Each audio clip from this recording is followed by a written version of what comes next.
Everybody ready for today? All right, so we got an important question today.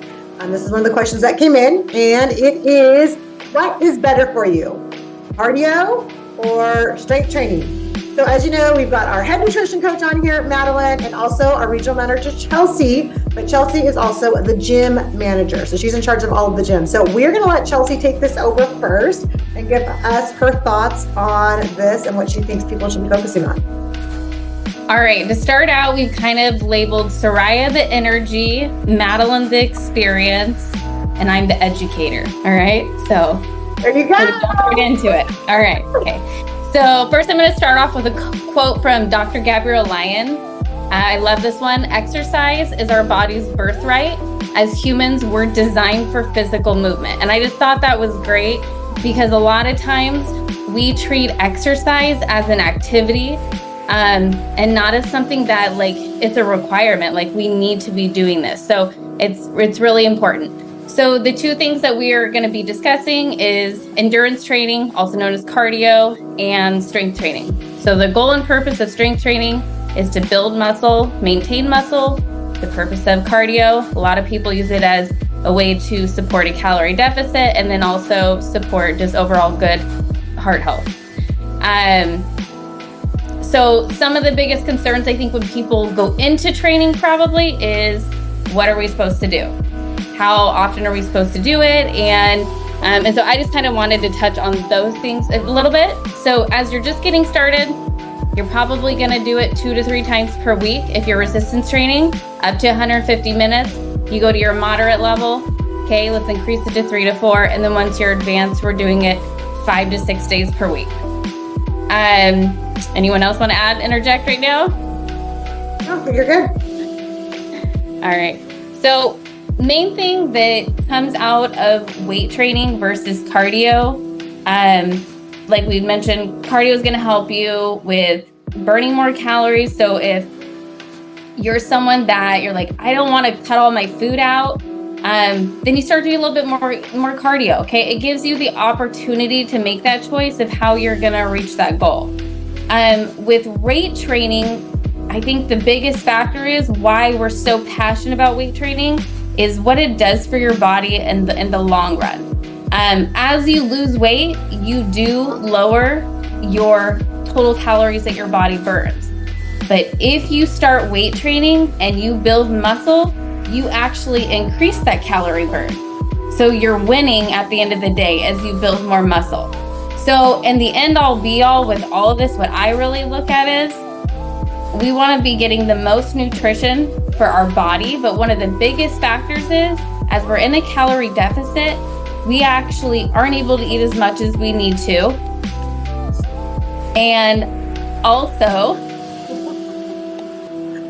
we're missing out on some nutritional benefits, right? So increased muscle mass, that means we're able to eat more, we're able to get more nutrients in, and overall, we're going to be more healthy in general.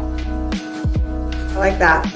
So I think, Madeline, what do you recommend for your patients on the different parts of their program? So as the nutritional part of it, what do your coaches recommend that they should be doing? Should they just be doing cardio? Should they be doing both? Like what do you guys think? Do you guys see the best results in that for your patients? We definitely our gym has been open for a little over a year. So that was kind of one of the things I was thinking about. My clients that have been most successful definitely have been a part of our gym. And I mean, lost 100 pounds, have kept that off. Obviously, it makes it a little bit easier for us coaches because we know what type of workout they're doing. But the main thing that I see over and over again is my clients think they're active. They think they're strong. And that's not like a negative thing. This is something that even me, I have to work on daily to understand how sedentary I am. And so obviously most of our clients are coming to us and they want to lose weight fast. So we're going to put them in a big deficit. So I think a big one, I use this term a lot, is habits. And so the first 8 weeks is more about us creating habits. So if we have clients out of state, if we have clients that are near the office, we give them the option. They get to come in and work out. We do give them 4 weeks free at the office. but also they have access to the online training.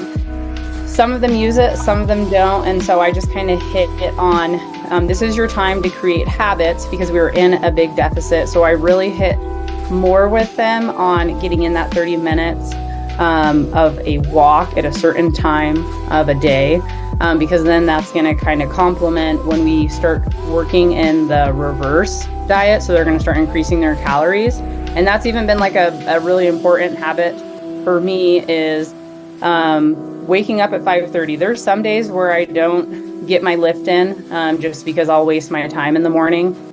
But just like Chelsea said, like I enjoy eating, like who doesn't? And so a big part of that motivation for me is like, I'm going to lift weights so that I can get my metabolic rate going and keep increasing that. Because that's another thing we'll see once again, like talking about our clients is our clients, they'll come to us and they're either chronic dieters. And so we have to teach them that, you know, eating low calorie, yes, there's a reason we do that. But we also have to complement that by lifting and then eating in a higher calorie so we can put on muscle and things like that. But the main thing for all of us coaches is that 8 weeks, it's about creating a habit. So if it's, you know, 5:30 is your time to just go on a 30-minute walk. And I mean, even me, I literally will walk in front of my house. My neighbors probably think I'm a weirdo, but I don't feel comfortable leaving my house just because where I live. So I do. Every morning, if you come by, you'll see me at 5:30 just walking back and forth. I'll be running sometimes, and then I hit my lifts and I just go back and forth. And that works for me, but that habit has complemented my weight loss. And so that's what we encourage our clients for that 8 weeks. You create that habit. And then once week 9 hits, that's when we're all over them. Okay, calories are increasing. We want you to start getting in more protein, but we want you to start lifting. And probably the last thing I wanted to add is how important it is for you to keep your muscle and to be growing your muscle. And there's nothing worse or more sad than seeing somebody who is already sedentary, losing muscle, anywhere from 30s to 50s, and they blow out their knee or they tear their Achilles. And they went from being able to keep their weight in an average range to putting on 70 pounds. And if you're somebody who has a community and you have been, you know, working on your, like keeping your muscle and building that strength, it's going to be a lot easier for you to heal and to have that accountability than if you're somebody who has been sedentary, because now you're the, you know, average American in the workforce and you're working from 8 to 5 and you're not making any time to build that muscle. So that's the main thing for us coaches, is creating that habit and then really educating our clients for them to start building that muscle. Love that. All right. So Charles, just a yes or no, or not a yes or no, just simple. Which one would you say is better? And for all aspects, if you could only choose one, are you going to do cardio or are you going to lift weights? I'm going to lift weights. Okay. Madeline, what would you choose? Yep. What do they say? Weightlifting is king. Right. So I think that's a big factor, guys, that we hear so many times, right? The number one thing that we hear is, I don't want to get bulky. And I always tell them, I wish it was that easy to get bulky, right? I wish it was, because then that means that it's so easy to put on muscle. Like, you look at like how hard it is to get bulky, right? And I think sometimes people confuse bulky with they were eating more food, because sometimes it's like, no, as soon as I started lifting weights, the scale just started going up. And it's like, no, you started lifting weights, you started getting more hungry, you started eating more. So you said it was muscle, but it really wasn't muscle. It was, you really worked it. You could have been putting on muscle too, but you were also putting on a little bit of fat, right? Because you're definitely going to get hungrier when you do start lifting weights or doing some more cardio, right? And that's a big factor for us. Like Madeline was saying, those first 8 weeks, we're not really into cardio or weightlifting or anything. We want you to really start focusing on the habits, right? Because no matter what, you're going to get hungrier when you start doing more activity than what you've been used to. So we don't, right? The first 8 weeks here, we're very focused on your eating plan, right? You guys see all of our patients. They do amazing just by changing those eating plans in 8 weeks, right? I mean, our patients are easily losing 25, 35 pounds easily in 8 weeks, but they're only focused on eating. So that for us is one of the biggest factors. But if you guys want to talk about real transformations, you will see that once we added in the gym and our patients that now do a combination, for example, Andrea, she's a great example. She's lost over 100 pounds. Before we had the gym in, when somebody would lose 100 pounds, they would have very saggy skin. They still did awesome, right? Losing 100 pounds in itself is still amazing. But when we talked about the transformation that they had, you look at Andrea, she is strong. She is fit. She looks great, right? It's a totally different look compared to when someone just loses 100 pounds. So I think for us, that's been one of the biggest factors for our patients is having that intertwined now with the weight loss. It transforms their body now. So I think that's been the biggest factor. Yeah, and just to close, is it possible to share some of our gym clients while we're doing this? Yeah, share them. Okay, cool. So I'm just going to share some of our main people right here. This is one of our gym clients with close to 100 pounds of weight loss. You got Steph. It's going to be soon, real soon. Mm-hmm. All right, here's another one right here. Miss Laura down 48 pounds. Wow. You just see complete shrinking through her whole program. Yeah. We have Marlene. Oh, wow. Down 50 pounds. Oh my gosh, that's crazy. Yep. These are all people training in our gym, also supporting their program, whether it's with sermorelin or semaglutide to help with a calorie deficit, build muscle. And then lastly, we have Dawn. These are all of our major gym clients.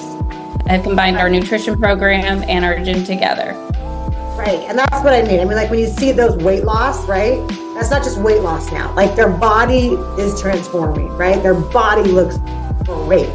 So I definitely think that is a big factor. So one thing that we're super proud of here, guys, is that we used to only be weight loss. And then just like Madeline was saying, we know how important it is to keep that off. You don't need to do weights or cardio or anything to lose weight.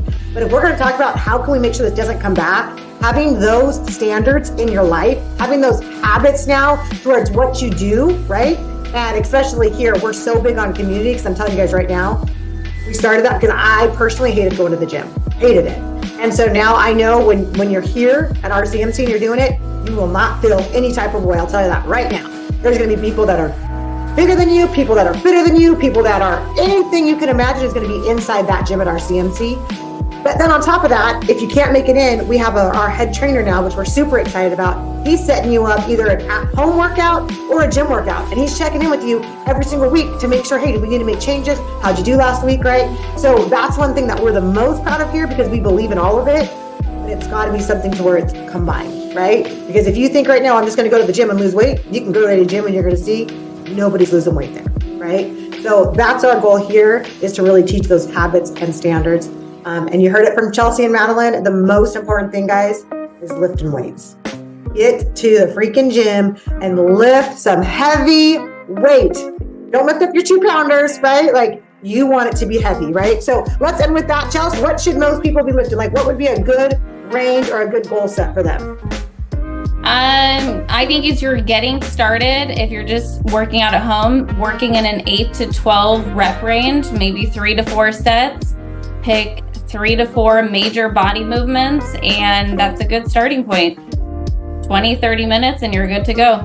Right. And I just want to add, Chelsea gave me this advice. I switched from working out at a gym to going home a couple months ago, and it was really hard. She had me add in just like a Tabata trainer, and that was a game changer. So I'm loving that. Yeah, I love that. So, and just like Mel and Chelsea both just said, right? Just do something. People always worry like, am I doing this movement right? Who cares? Did you do something? Awesome. You did something. That was better than doing nothing. So they gave you lots of tips, lots of pointers, guys. But like we said, lift some freaking weights. All right? All right, guys. Have the best day ever. We love ya. Bye.